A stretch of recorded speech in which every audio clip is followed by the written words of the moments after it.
Hi everyone, welcome to a brief video just summarising the year that we've had in 2019 and giving you an idea of things to come in 2010 and 2020, a bit of a year in review.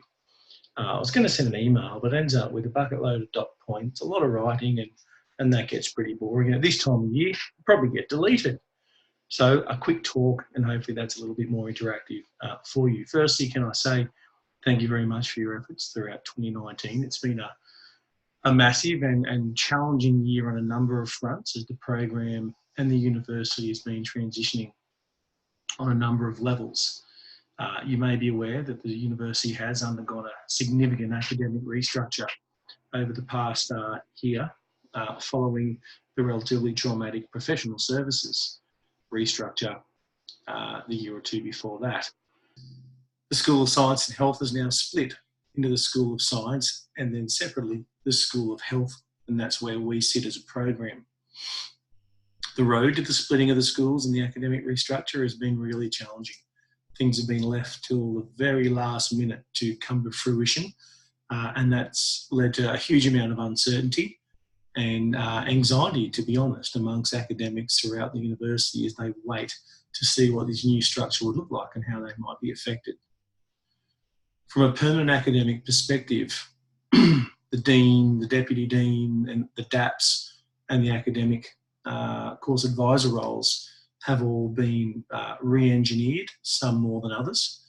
We've also had the introduction of a new sort of middle management level referred to as discipline leads. So a significant restructure there. Now for you as a casual academic in particular, you won't notice too much of a difference here, but you might see some new names in positions previously occupied by someone else because everyone's had to reapply for their various positions in the university academic structure. We've kept the same Dean, Gregory Colt, but we'll be getting a new Deputy Dean. And now that we're only 10 days away from the end of the year, the January 1st being the start of the new school, we still don't know who that's going to be. It hasn't been formally announced. Sitting under the Deputy Dean are the new role of discipline leads, who are kind of management, kind of not. And to be honest, there's a lot of uncertainty around what discipline leads will do, but one discipline lead has been allocated to several programs. I'll try and keep you updated on more of that as time goes on. The DAP role has been slightly re-engineered, as has the academic course advisor role. They haven't changed as much as I probably would have liked them to in terms of their structure and how they integrate into the higher academic structure. However, they have slightly changed. I'm continuing in the Director of Academic Program role, and I'd like to acknowledge Liz in particular, who is stepping back from the formal leadership role of the academic course advisor within our program to focus on her work as Director of Teaching and Learning across the school. Liz has been in the academic course advising role for the last 6 years, really, since 2013, October, and has made a significant contribution in that role, and I would confidently say has been probably one of the more effective, if not the most effective academic course advisors in the school and probably across the university. So a major contribution there, but terrific for Liz to be exploring this world of executive teaching and learning portfolios. So wonderful contribution. I'd also like to acknowledge Jackie Willis, who has left permanent, but hopefully will be rejoining our casual academic ranks again. Jackie made a significant contribution under challenging circumstances throughout what was a very complex year, and the mark she made in a very short time won't be forgotten quickly. So thanks very much, Jackie, for your significant contribution throughout the year.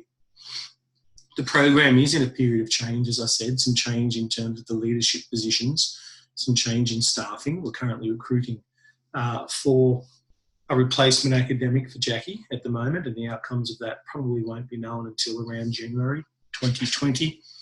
So that's cause for some reshuffling in terms of unit coordination and, to be honest, some scrambling in terms of Plan A and Plan B and Plan C and Plan D from a staffing perspective.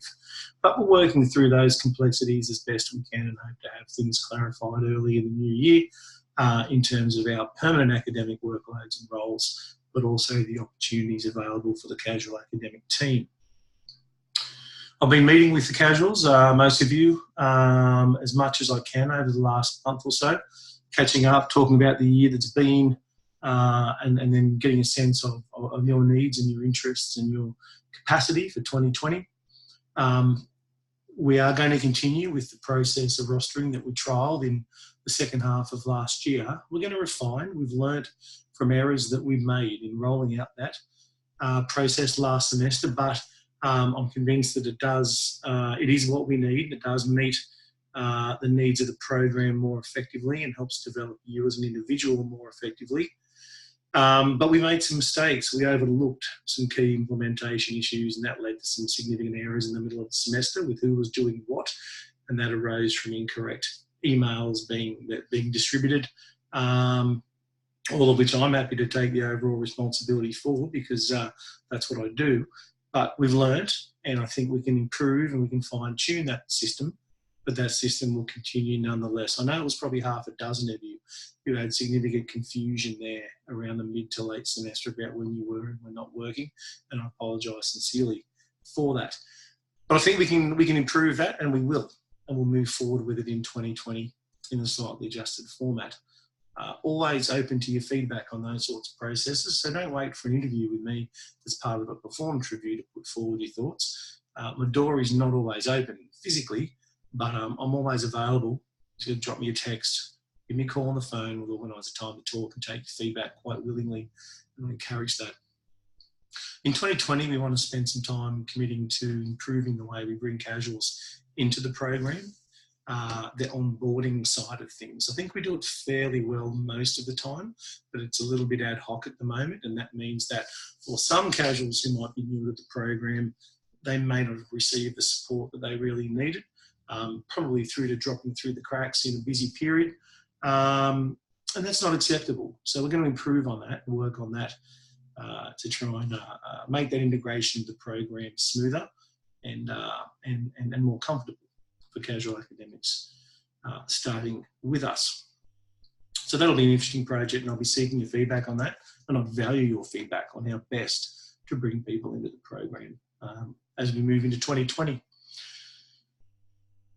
Teaching-wise, we've done really well again. We've cemented our position throughout 2019 as a leading program, if not the leading program, in terms of the quality of graduates that we're putting out into the industry. Our employment outcomes with New South Wales this year were excellent again, significantly above the field in most areas of the recruitment process, and we have the highest employment success rate out of the 4 universities in the New South Wales sector, and the third highest across the country in terms of universities that had students applying for New South Wales. So that's an excellent outcome, and our general reputation grows as a place that's producing well-grounded, generally humble and professionally oriented graduates. So that's a result of your hard work, both the casuals and the permanents, and we really appreciate that. Of course, this was formally recognised recently in some Teaching and Learning Awards, the School Teaching and Learning Excellence Award, and also the University School and Excellence Teaching Award. So formal recognition for a sustained period of excellence in terms of the output that you guys provide, and just the continued effort. So we highly value that, and it was really nice to see all of us, not just the permanent team, but that's a result of the academics, as the casual academics as well, because you are increasingly, as a casual team, such a significant part of what we do, and we truly value your ongoing contributions. As I mentioned, 2020 is going to be a busy year. We'll start the year with some uncertainty from a staffing perspective as we work through recruitment. Hopefully we'll have some resolution there, and we'll have some concrete staffing infrastructure in place by the middle of the year, and then we'll have to have a steady period in terms of the permanent team after that. So we'll keep you updated on how that particularly goes over the first quarter of 2020. Next year, we'll probably be working towards an accreditation application with the new accreditation guidelines that are coming out from the AHPRA Accreditation Board. We're at no risk from an accreditation perspective. In fact, I'm very much looking forward to it, as accreditation does, shine a light on everything that we do. And I've found in the past the accreditation process to only be positive in terms of highlighting areas where we could possibly improve, as well as also highlighting areas where we're doing very well. Clinical placements will remain a challenge in 2020. We're not looking to grow the size of the course, we're looking to keep it constant. But that's always a challenge given the demands financially across the school and the university. Clinical placements are increasingly difficult. The ambulance service placements are pretty standard, but in terms of engaging in a world of interesting placements that we could engage in community healthcare and so forth, it's exceptionally difficult to get access on the scale that we need it. So we'll continue to work to evolve the clinical placement capacity and nature within the program. But unfortunately, we're frequently hamstrung by logistics and availability. So we'll continue to work on that, and we're continuing to look at how to enhance the quality of emergency ambulance placement experience that students get when they go on placement with a state and territory-based service. The International Clinical Placement Program has continued to evolve this year with the inclusion of Wales as a placement location in Europe for the first time, starting in January 2020. And Wales sits alongside London and obviously Finland, Cape Town, Johannesburg, 3 sites in New Zealand, and then probably another UK site next year, and then possible expansion to areas such as Canada, depending on feasibility, capacity in the future. So that continues to be a real strength of our program, the international experiences and the preparation of students to sort of go and seek employment and function in that international context. So that's really pleasing to see. We had good results for our undergraduates from an undergraduate research perspective, 3 publications this year from undergraduate research teams. December last year saw us win the Best Undergraduate Research Award at a national conference for students who did their work around BGLs. I think a number of you had your fingers stabbed by Matt Reardon and his team for that particular study. And then this year we took out the same award again, 4 years in a row now, for the Best Undergraduate Research Award down in Hobart for their work around ambulance environmental cleanliness. So, you know, continuing to work to build this research capacity and mindset in the undergraduate years. And hopefully those guys will go out, engage in their clinical practice, and then perhaps come back to us, a portion of them in the future, and engage in high degree by research. So we're sort of strategically looking to keep building that future research capacity within the discipline. Also ahead of us in 2020, we'll continue on our curriculum renewal work. It's faltered a little bit over the second half of last year due to a range of reasons, but we'll dive back into it this year as we look to evolve the program and sort of create version 2. We've made a lot of adjustments along the way to the current program, a lot of band-aid solutions and a lot of interim fixes, but we need to get back to the drawing board and create a renewed program that will reflect the next 7, 8 to 10 years of paramedicine in Australia and New South Wales. So that's a very exciting project, a lot of work, and no doubt you'll have your opportunity as that evolves to contribute your thoughts to what a contemporary curriculum looking forward for the next decade might and should look like. So we'll certainly be engaging with you to get your thoughts on that. So there's no shortage of things happening. It was a terrific year, 2019, lots of wins. We've tripped and stumbled on a number of things, picked ourselves up, learnt by it, reflected on it, and looking at improving as we move forward. And I think that's always been a real strength of our program, is that ability to honestly look at what we do, acknowledge shortcomings, and then look for solutions moving forward, looking to innovate and do things as best we can. So 2020 will be an exciting year, still a period of change, but I think the constant in 2020 will again be just the wonderful staff that support this program at Western Sydney. The pool of 24, 25 casuals, the permanent academics, and Renee Walker in our administrative capacity looking after placements.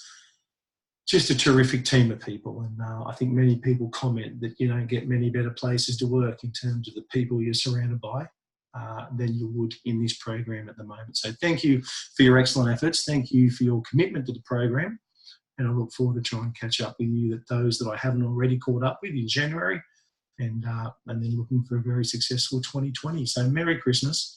I hope everything goes well for you and your families over the holiday break. I hope you have a nice rest, and then we'll look to re-engage with you in January and February. and off we'll go, and we'll be in the middle of the year before we know it. So Merry Christmas, Happy New Year, have a wonderful break. Thanks for your contributions this year, and we'll look forward to seeing you in 2020. Merry Christmas.